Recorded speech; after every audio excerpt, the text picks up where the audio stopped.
Buongiorno a tutti da Bruno Pepi, oggi vi parlo del discorso della montagna e le beatitudini. Il discorso della montagna si riferisce al sermone che Gesù diede in Matteo capitoli 5-7 e Matteo 5-1-2. Vediamo il motivo per cui esso è noto con questo nome. Ed egli, vedendo le folle, salì sul monte e, come si fu seduto, i suoi discepoli si accostarono. Allora egli, aperta la bocca, li ammaestrava. Il discorso della montagna è il sermone più famoso di Gesù, forse il più famoso sermone nella storia. Il discorso della montagna tratta molti argomenti diversi. Il fine di questo video non è commentare ogni sezione, ma piuttosto di dare un breve riassunto di quello che contiene.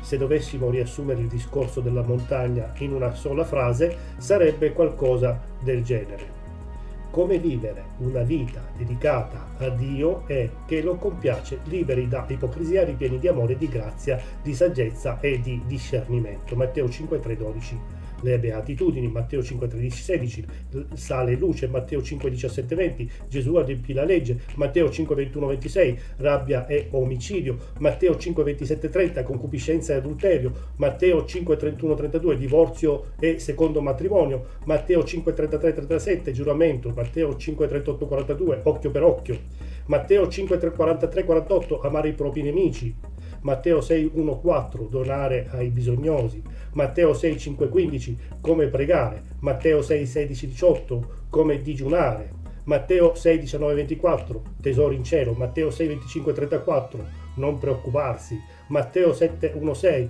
non giudicare con ipocrisia, Matteo 7:7-12, chiedere, cercare, bussare, Matteo 7:13-14, la porta stretta, Matteo 7:15-23, i falsi profeti, Matteo 7:24-27, il saggio costruttore, Matteo 7:28-29 conclude il discorso della montagna con la seguente affermazione: ora, quando Gesù ebbe finito questi discorsi, le folle stupivano della sua dottrina, perché egli le ammaestrava come uno che ha autorità e non come degli scribi.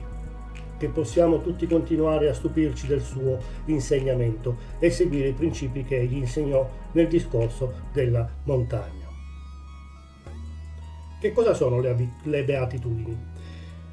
Le beatitudini sono le 8 dichiarazioni di beatitudine pronunciate da Gesù all'inizio del discorso della montagna, Matteo 5:3-12, ognuna delle quali inizia con beati. È oggetto di dibattito quante beatitudini ci siano per l'esattezza.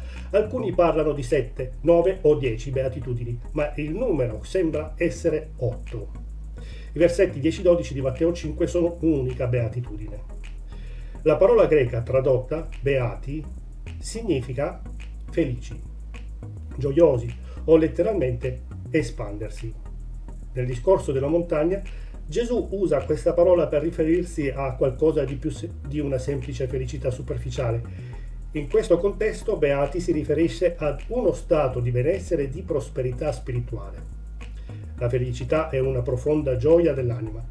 Le persone che sperimentano il primo aspetto di una beatitudine, i poveri in spirito, gli afflitti, i mansueti, coloro che hanno fame e sete di giustizia, i misericordiosi, i puri di cuore, gli operatori di pace e i perseguitati, sperimenteranno anche il secondo aspetto della beatitudine.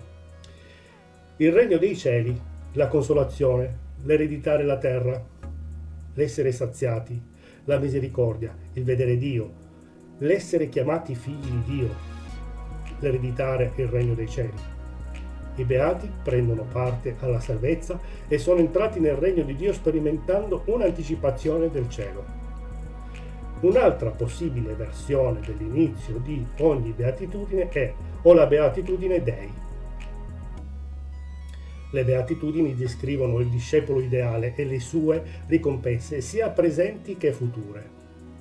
Le persone che Gesù descrive in questo passaggio hanno una diversa qualità di carattere e di stile di vita rispetto a quelle che sono al di fuori del regno.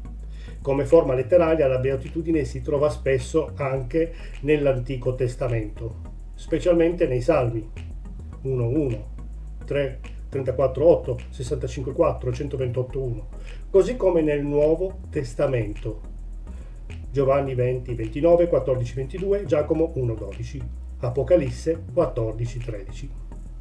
Bene, grazie a tutti per avermi seguito, tante benedizioni e spero che il video vi sia piaciuto e di essere stato abbastanza chiaro. Se avete domande e o suggerimenti scrivetemi anche sulla mia pagina Facebook di Chiesa Cristiana Evangelica d'Italia. Iscrivetevi anche sul mio canale YouTube, mi trovate col mio nome Bruno Pepi, dove potrete trovare tutti i video precedenti sia nella serie del Vecchio Testamento che del Nuovo Testamento con i vari personaggi. Arrivederci da Bruno Pepi, al prossimo video.